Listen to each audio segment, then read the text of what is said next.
Die Granddads Army Tour begin die Sondag wat net voor die August is en ons begin in Oos-London, dan ry ons elke fietsryer ry omtrent so oor 100 km plus per dag. Ons omtrent ek dink 36 fietsryers in different groepe.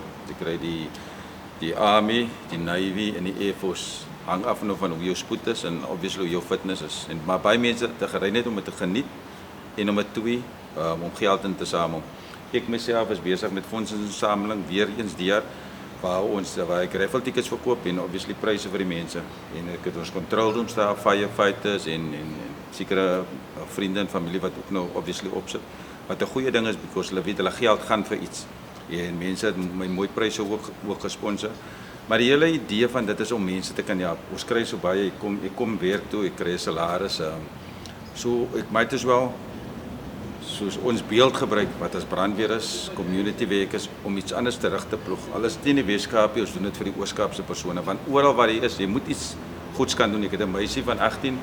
So ek moet weet as daar miskien iets fout kom, daar kan ook miskien 'n organisasie wees wat vir haar kan help. Fondsinsameling is vir die kinders in Oos-London, die hospitaal. Die hospitaal kry equipment vir oogoperasies en hulle ICU unit.